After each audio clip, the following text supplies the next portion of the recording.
Chronicles of Kali. I was held captive by the chirping of the birds. The day had been all the talk for weeks. The carnival was back in town and a city parade was happening around 10 a.m. It was 6 a.m. The town was still quiet. The sleeping anticipations of lost souls in their dreamland, their wants, needs, desires, all floated in the sunrise, the color of the cotton candy that soon would be sold, alongside corn dogs and funnel cake. My house was empty save for the sunbeams climbing through all the windows. It was an old house, but I like old houses.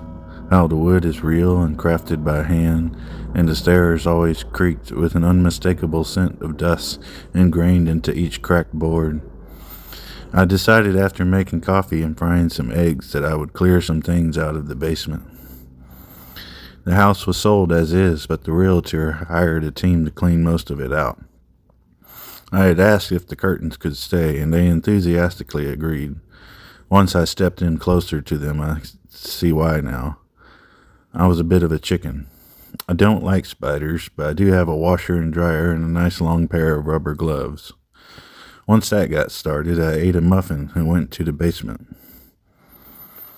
Now, there was really just about 3 boxes in a rocking chair. It got moved from the attic down here and left to collect dust and mold.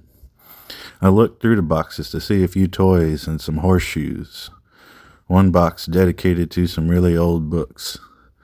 One was a diary by a young girl named Paula. The doll I presumed to be hers.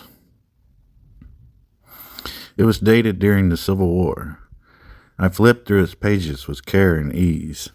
I found out her doll's name was Kali. Then I found another diary, which was more of a collection of stories written about or by Kali. As an archivist, I could tell this was collected by a researcher. I could hear the town above the basement stomping, and so I left everything down there as is. It didn't stop me from sweeping and mopping and adding a couple lamps and posters. The curiosity drove me mad, so I went to read the Kali archives. I knew it couldn't possibly be related to the goddess or Hinduism. The pages were worn, the photos haunting, mostly of this property and its horses. Some shots were done in the woods, and I poked my head out to go to the carnival after browsing through some files. When I returned home, the boxes were gone, so I'll have to tell you from memory what I read this morning. The following stories are the fantasies of some mad researcher or a fiction writer. To think these things is true is madness. However, I am obligated to recall the weirdness that disappeared from the basement. The first story is about a doll. From a place of insecurity and wariness, I do wonder, where did that thing go? To find beauty and amazement in the most terrible things is not a shameful thing to do. For the tornadoes and storms that destroy have a daunting beauty all of their own. The silent, stagnant air turned into a rush of wind that never stops until the clouds crackle electric and spark from the ground a bright sort of glass shards, lighting up the veins of the midnight sky.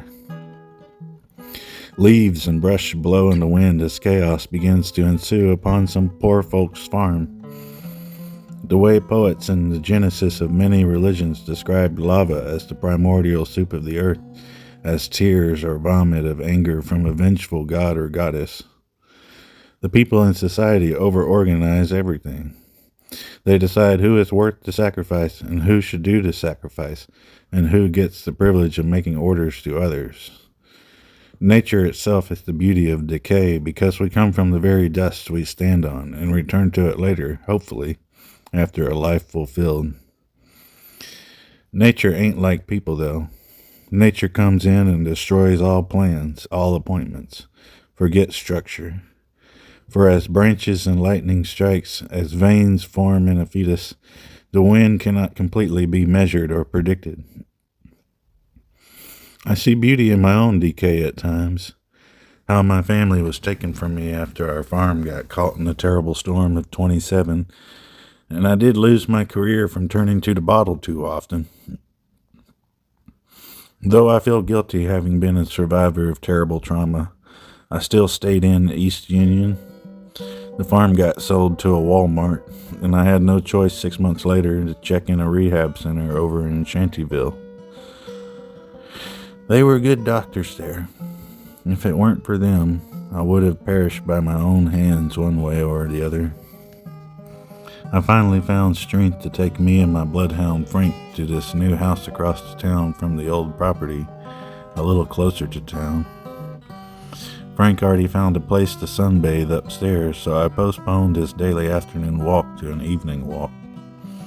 Those boxes downstairs were calling to me with those loose scraps of ruined papers, all stacked in an odd order, yet the right order. It's hard to explain without romanticizing entropy again. Sometimes I find beauty in the ruins of things abandoned, like railroad tracks overgrown with moss and vines, mangled shacks with random boards and glass becoming one with their corresponding force. It was interesting getting this house, because there was a lot of repair needed, but structurally it was sound in its place amongst the businesses and bustling suburban East Union. Long lost and forgotten and gone now, the doll named Kali has eluded my eyes.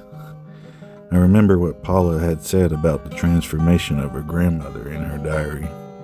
It was rather eerie and made me wonder if she had some sort of illness from exposure to something in her environment, like Jimson weed or mercury.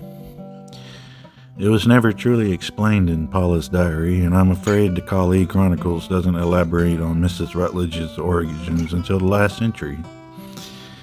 I've also placed it in the back along with the core stories, showing first the stories that seem random or out of relation to the rest. As a retired archivist, I find it purposeful to do so, especially regarding Kali herself and her relationship with Mrs. Rutledge. The very histories of our town are shown almost adjacently, but the wonders I have to tell you are not light events at all. Yet they happen behind the curtains, almost leaving no trace in the world of public information. The people and characters' names were apparently either changed or slightly altered. Census records don't line up with any of these things like the adjacent histories do. It's almost as if all these characters and happenings just disappeared from the memory of Earth altogether, along with that doll, the horseshoes, and the documents themselves.